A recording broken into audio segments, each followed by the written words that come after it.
আসসালামু আলাইকুম friends, RT blog Facebook পেজে সকলকে স্বাগতম। তো ফ্রেন্ডস, আজকের ভিডিওটা খুবই ইন্টারেস্টিং হতে চলছে, কারণ আজকে আমরা গিয়েছিলাম বাংলাদেশের সব থেকে পরিষ্কার পরিচ্ছন্ন জায়গা, এমনকি সকলের পছন্দের জায়গা রাজশাহী শহর। এটা আমাদের একদিনের ট্যুর ছিল। তো এই একদিনে আমরা রাজশাহীর কোন কোন জায়গায় ঘুরেছি এবং কি কি এক্সপ্লোর করেছি সব কিছু দেখতে পারবেন এই এক ভিডিওতে। তো ভিডিওটা সম্পূর্ণ দেখার জন্য অনুরোধ রইল।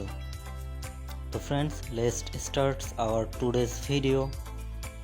কমলাপুর থেকে আমাদের ট্রেন ছাড়ার কথা ছিল 10টা 20-এ। তো সেখানে ট্রেন প্রায় 1.5 ঘন্টা ডিলে করে, যার কারণে আমাদের পৌঁছতে সকাল হয়ে যায়। সকালবেলা ট্রেন থেকে নেমে হালকা চা নাস্তা খেয়ে আমরা চলে যাই হোটেলে, এবং সেখান থেকে ফ্রেশ হয়ে আমরা রাজশাহী ভার্সিটির উদ্দেশ্যে রওনা দিই। রাজশাহী ভার্সিটিটা ঘুরে দেখি আমরা।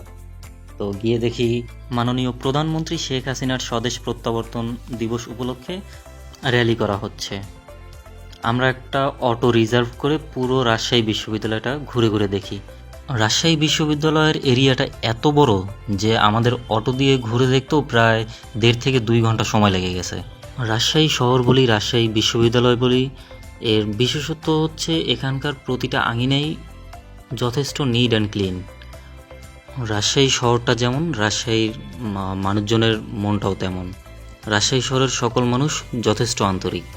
আমরা যে অটোটা রিজার্ভ নিয়েছিলাম, সেই অটোওয়ালা মামা আমাদের রাজশাহী বিশ্ববিদ্যালয়ের প্রতিটা আঙিনা ঘুরে ঘুরে দেখায় এবং কোনটা কি সব কিছু বুঝিয়ে বলে।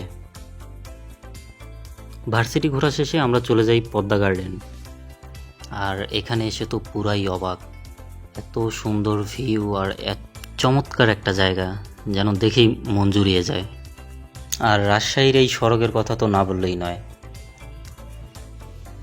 এই যে আমাদের সকল ট্যুরমেট, তামিম, রিয়াজ, নাহিদ ভাই, সাইমন ভাই, আয়ান ভাই এবং সামির ভাই।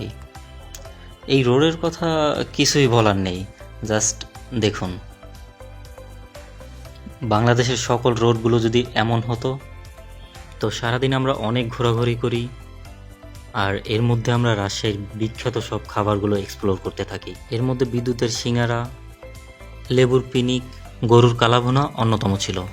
রাজশাহীর সকল সৌন্দর্য উপভোগ করার জন্য অবশ্যই আপনার জীবনে একবার হলেও রাজশাহী শহর আসা উচিত। তো এরপর দুপুরের খাওয়া দাওয়া শেষ করে আমরা হোটেলে চলে যাই। হোটেলে গিয়ে রেস্ট নেই, এবং রেস্ট নেওয়ার পর সন্ধ্যায় বের হয়ে টি বাত এবং আই বাতটা ঘুরে আসি। এরপর চলে যাই সিএনবি, সেখানে রানার মিষ্টিটা খাওয়ার জন্য। মিষ্টিটা এক কথায় দারুণ ছিল, 10-এ 9 দেয়া যায়। এরপর আমরা চলে যাই বিখ্যাত কালাই রুটি খাওয়ার জন্য। আর এই কালাই রুটিটা হচ্ছে রাজশাহীর সবথেকে বিখ্যাত একটা খাবার। আমরা এখানে কালাই রুটির সাথে হাঁসের মাংস, রাজহাঁসের মাংস, গরুর লাল ভুনা ও 2 রকমের ভর্তা নেই। রুটি বানানোর প্রসেসটা তো দেখলেনি, কেমন লেগেছে অবশ্যই জানাবেন। আপনি যদি ভোজন প্রেমী হয়ে থাকেন, তাহলেও আপনার অন্তত একবার রাজশাহীতে আসা উচিত। রাজশাহীর সকল বিখ্যাত খাবারগুলো একবার হলেও ট্রাই করে দেখা উচিত। তো ফ্রেন্ডস, এই ছিল আমাদের আজকের ভিডিও। আশা করি আপনাদের সকলের কাছে ভালো লেগেছে। অবশ্যই ভিডিওতে একটা লাইক করবেন এবং আমাদের পেজটাকে ফলো করে আমাদের পাশে থাকবেন। তো এই পর্যন্তই, আল্লাহ হাফেজ।